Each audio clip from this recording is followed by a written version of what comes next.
Janké na maa ngaa dem fooy dem waxtu bi tànjee laa bëgg a dem fay su ma jëni koŋ wi ma jëloon ba léegi fayaguma ko fayi koŋ rek tax na dem ba tànjee su ma ko fayiwul nu maa def du ma am jëndi te Afrimoney nekk li ma Afrimoney yow daal gaal bi dem na bàyyi la mu ne Afrimoney nekk fi nar ñoo noppal ñun ñëpp man maa ngi nii borom gaal ñi su ma leen naree fay si Afrimoney laa leen di paye borom puus-puus si Afrimoney te fayuma ci dara ñu ngi bari la agent nu maa def ba bokk si dimbale ma laa def star 777 xaas su ma ko mënta binda nu maa def ci réew mi foo dem fekk fa seen agency kenn du ma ko nettali si Johnson bi dawal gaaw Afrimoney rek ñun ñëpp leen fi nekkal waaye yónnee xaalis ci biir réewi Gambie ak gaawte or ak Afrimoney mun ngaa yónnee ku la neex ci taxawaay te dikkeewu la dara daayalal star 777 hash nga yónnee wala waaxu ci Afrimoney agent bi la gën a jege wala Africell customer care wala nga call 777 ñu leeralal la lépp loo soxla.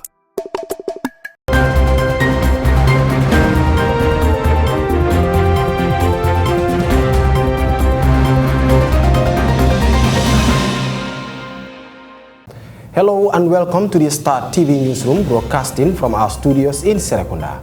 I am Seydou Kamara and thanks for joining us. First with our headlines. Ex-Basse Area Council Finance Director testifies at Local Government Commission. Gambia Police Force fraud squad to commence week-long counterfeit monies collection. Albeira construction official surveys Banjul Port Seat ahead of expansion project contract signing. Sukra Jabang Sutin, President Barros $1 million bounty pledge handed over. On international news, Gaza war, families hit hard from losing loved ones.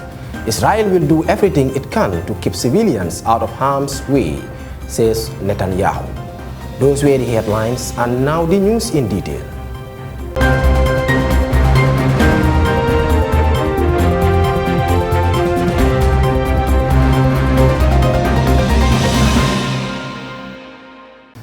In the ongoing proceedings of the Local Government Commission, the former acting finance director of the Basse Area Council, Lamin Suso, continued his testimony for the second time on Wednesday. Suso shed light on an interview he conducted with the finance manager and several revenue collectors who had conducted field work without the knowledge of the council's CEO. Awasane has been closely monitoring the proceedings, and she files this report. Suso and his colleagues in the finance department have faced thorough scrutiny as the commission examines the operations of councils throughout the country. Suso explained that they occasionally work on Wednesdays, focusing on inspecting shops and financial transfer outlets within the council's jurisdiction. As the director, his primary responsibility was to ensure the proper collection of all revenues.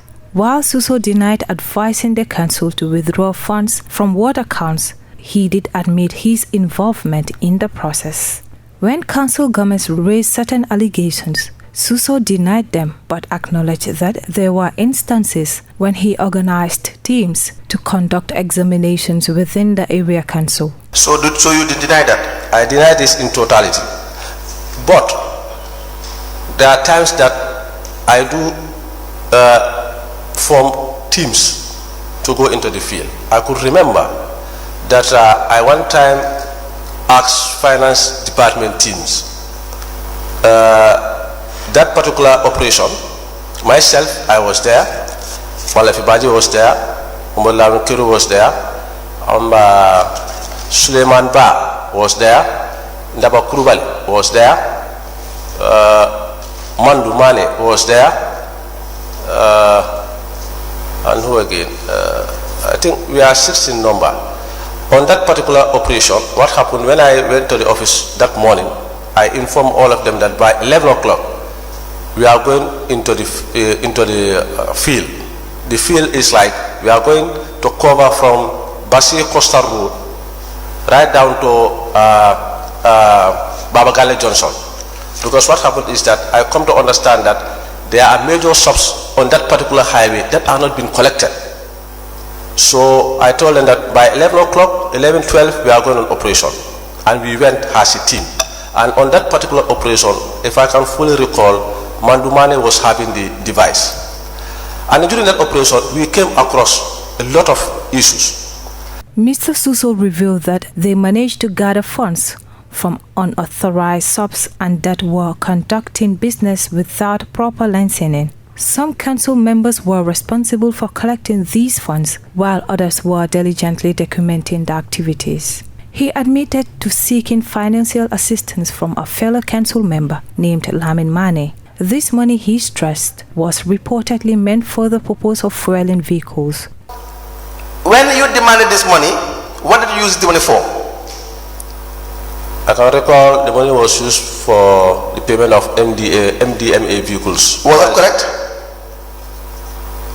How you took the money and spent the money, was that correct? The approach is wrong. The approach is wrong. Yes. It's entirely wrong. Yes. And as the finance director, you knew that was definitely that should not have happened. Yes. Now he went further and said, like exactly what you said, that the NDMA team, you said you spent it on fuel for the NDA team who were working to gravel the high level road.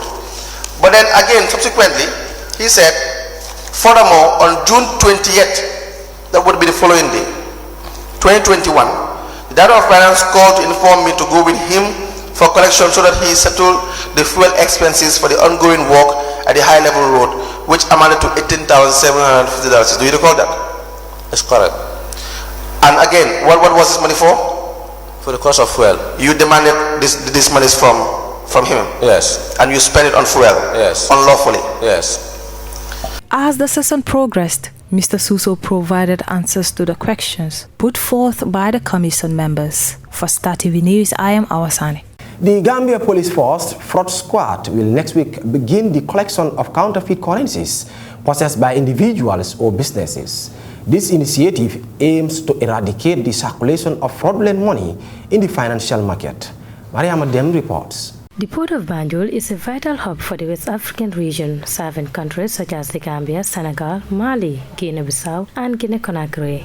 However, the port has been facing significant challenges due to increasing congestion. As cargo volume continues to rise, the limited capacity of the port has resulted in delays in cargo handling, increased costs for shipping companies, and difficulties for importers and exporters. To address these issues, the Gambia government is taking steps to expand the Banjul port and construct a new seaport in Sanyang. As part of the process, the bidding took place and the officials from Albera Construction Company from Turkey recently visited the Gambia to survey the port sites. This exercise is essential for gathering information and assessing the feasibility of the construction project before finalizing the contract. According to Mustafa Leven Adali, Albera Construction's port investment coordinator, the port of Banjul has faced numerous challenges in recent years due to the lack of modernization and limited capacity to handle the increasing sea traffic, so the importance of the assessment.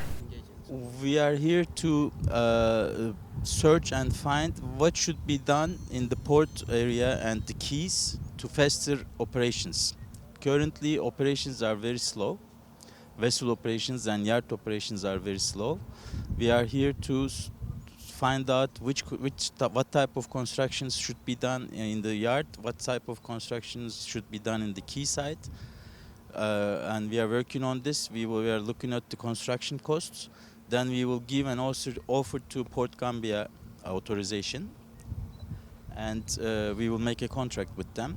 And that's why we are here. Even before signing the contract, we are on the field because we really think Gambia Banjul port is very important port and has to do a lot of investments to Banjul port so it can compete with the other ports, closer ports also, not only for Banjul but maybe for other hinterland also. As a result of these circumstances, vessels destined for the Gambia has been redirected to neighboring countries such as Senegal, Guinea and Mali, as the main focus of the port is container shipping and the terminals currently face constraints that hinder efficient operations, hence causing a huge loss for the country's shipping industry. The Deputy General Manager of the Albera Construction Company explains that by increasing the capacity and modernizing the facilities, the new and improved ports will be able to handle the growing cargo volume more efficiently. The guarantees of the company of several folds.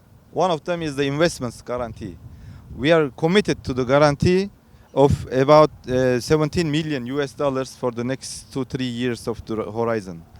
And plus, During this operation, we will raise required capital funding for the construction, including from design, construction and execution, and also operation, maintenance and financing of the Sanyang port. So we are here not only for the Banjul port, we are also here to develop the full project of Sanyang. We have already started our engineering works on site. We have been visiting the site and understanding the port's all assets, including the buildings, drafts, berth structures, the stakeholders, and we take necessary and preventative measures and development measures to increase the port productivity. Plus, we will simultaneously raise the debt financing for the Sanyang port. And as you see, we have already started. Our drone is flying now. The project right now, the engineering works already started. Whatever we propose will reflect the site conditions. That's our guarantee. If the expansion and construction comes to being, it will alleviate congestion, enhance cargo handling capabilities, and attract more shipping traffic to the region, benefiting not only the Gambia, but also its neighboring countries in West Africa. Maria Madem, reporting for Star TV News. Recently, officials from the Albeira Construction Company surveyed the Banjul port in the Gambia. This inspection is part of the preparation for the upcoming contract signing ceremony for the expansion of the Banjul port and the construction of a new seaport in Sanyang, located in the West Coast region. Maria Madem reports. Counterfeit money is the imitation currency produced without the legal authorization of the state or government, usually in a deliberate attempt to imitate that currency and to deceive its recipient. Producing or using counterfeit money is a form of fraud or forgery, and it is punishable under Gambian laws. To combat the ongoing issue of counterfeit currencies infiltrating the financial market in the country, the Gambia Police Force has organized a designated week-long campaign commencing on October 23, 2023. During this period, the fraud squad of the Gambia Police Force will go around in search of suspected counterfeit currencies throughout the entire country. Following collection, the counterfeit notes will be securely processed for destruction at the Central Bank of the Gambia. The Gambia Police Force's fraud squad actively urges both individuals and businesses to cooperate by submitting any counterfeit currencies they possess to the nearest police station, as the success of this operation relies heavily on the collaboration and support of the general public. The cooperation and participation during this week-long exercise will contribute significantly to the elimination of counterfeit currencies within the Gambia. Maria Madem, reporting for Star TV News. The Inspector General of Police, Abdullah Sanyang, on Monday attended the official handing over ceremony of the $1 million bounty pledge made by President Adama Barrow. The purpose of this ceremony at the Ministry of Inspector premises was to mark President Barrow's generous pledge for anyone who provides information leading to the identification and capture of the primary suspect involved in the Sukuta Jabang Johnson shooting incident. Sani Kamara has the details. Regrettably, this incident resulted in the tragic loss of 2 police officers and left another police officer critically injured and hospitalized. In response to this devastating event, President Barrow decided to offer a substantial reward to encourage the public to come forward with relevant information that could contribute to solving the case and bringing the perpetrator to justice. The official handover ceremony, according to the Gambia Police Force, was conducted under the auspices of the Ministry of Interior, who represented the President on this occasion. In attendance were the National Security Advisor, high-ranking government officials, and senior police officers. It is important to highlight that the pledge was announced by President Adama Barrow during the ongoing investigation into the 12 September shooting incident. The President's commitment to justice and the swift resolution of this case is evident in his decision to offer such a substantial reward for the capture and arrest of the primary suspect. Meanwhile, the case of the main suspect in the shooting incident is currently under the High Court. Reporting for Star TV News, I am Sally Kamara. From that story, we will now take a short commercial break. And when we return, the news continues. Stay tuned.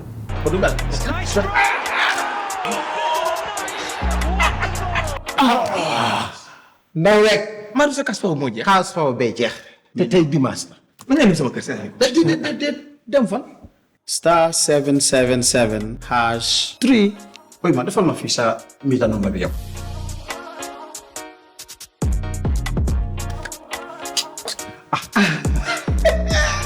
ande ko ton mu ñaan tala nga jëndal cash power léegi te fayeekuwul ñu la ci dërëm Afrimoney rek nga ko mën a amee daagul ndànk seet Afrimoney agent bi la gën a jege mbaa Africell customer care boobu mën a doon deposit fa sa xaalis ñu delloo la njukkali may la $25 bonus credit ci taxawaay dialal star 777 star 3 hash nga yónnee mbaa nga call 777 ñu leeralal la. Let's now take a look at some international news. The grief of families for those who have lost loved ones in Gaza is huge. Al Jazeera's Hoda Abdelhamid reports from Ramallah in the occupied West Bank. She might be safe from the bombardment, but can't escape the grief and pain that has engulfed Gaza. Iman says it's the sense of guilt that is hitting her hardest. Her father, mother, brother, and a nurse killed on October 9th while at home. She last spoke to them at 4 p.m. on that day. My father kept on telling me, we're old people and why would they hit us? The Israelis know we're old, so why would they target us? I agreed. Now I'm thinking, why didn't I stay longer on the phone with them? The last words I told my mother were that I have to prepare dinner and I would call her back. I wished I'd stayed longer on the call. The next morning, Iman received the much dreaded news. The entire neighborhood of El Rimel had been flattened. In the blink of an eye, the family house went from this to this. All those inside buried under the rubble. Iman managed to get the pictures of the bodies. We won't show them to you because they're absolutely gruesome, covered in rubble. Her mother missing her limbs and part of her head. And then the body of her father was retrieved 3 days later and was starting to decompose. It's a fear shared by the workers from Gaza who found themselves stranded in Israel when the war broke out. They came to the occupied West Bank for their safety. This man, who doesn't want to be recognized, says he hasn't heard from his wife or his 4 children in 4 days. I can't explain the feeling. I don't know anything. My wife, my children, my parents, I don't know if they're alive or dead. If I were there, I could have made them feel safer. My children need me. I'm their father, and I should be protecting them. My body might be here, but my mind is in Gaza. Rami also doesn't know about his family. He was on a medical visit in occupied East Jerusalem and says the Israeli police expelled him to Ramallah. He has been trying to reach his wife for a week, without success. They don't have a phone anymore. I was told they went to seek shelter in a UN school, but I haven't spoken to them in a week. I can't stop thinking about them. I feel guilty I am here. If the crossing opens, I am not going to wait a minute here. I don't care about my treatment, even if it took 6 months to get a medical permit. I just want to see my children. Rami fears they could be among those who were killed as they heeded Israel's evacuation order to go south of the Strip, or among those who were killed when a UN school was hit. He simply doesn't know. These are just a few stories of war and distress, common to so many, trying to survive as Gaza crumbles in front of their eyes. Hoda Abdelhamid, Al Jazeera, Ramallah. Meanwhile, Netanyahu says Israel will do everything it can to keep civilians out of harm's way. The Israeli Prime Minister made the comment sitting alongside Biden, surrounded by members of the war cabinet. About 1/3 of the more than 3,000 people killed in Israel's bombardment of the Gaza Strip since Hamas' attack were children, according to officials in the besieged enclave. Here is a report. All right, we're going to take you now to Tel Aviv, where the Prime Minister of Israel and the US President are speaking. Hamas seeks to maximize civilian casualties. Hamas wants to kill as many Israelis as possible and has no regard whatsoever to Palestinian lives. Every day, they perpetrate a double war crime, targeting our civilians while hiding behind their civilians, embedding themselves in the civilian population and using them as human shields. We've seen the cost of this terrible double war crime against humanity that Hamas is perpetrating in the last 11 days. As Israel legitimately targets terrorists, civilians are unfortunately harmed. Hamas is responsible and should be held accountable for all civilian casualties. We saw the cost of this terrible war crime yesterday when a rocket fired by a Palestinian terrorist misfired and landed on a Palestinian hospital. The entire world was rightfully outraged, but this outrage should be directed not in Israel, but at the terrorists. As we proceed in this war, Israel will do everything it can to keep civilians out of harm's way. We have asked them and will continue to ask them to move to safer areas. We'll continue to work with you, Mr. President, to assure that the minimal requirements are met, and we'll continue to work together to get our hostages out. Mr. President, the road to victory will be long and hard, but united in purpose and with a deep sense of justice and the unbreakable spirit of our soldiers and our people, Israel will prevail. Thank you, Mr. President. Well, thank you, Mr. Prime Minister. In the wake of Hamas's appalling terrorist assault, it was brutal, inhumane, almost beyond belief what they did.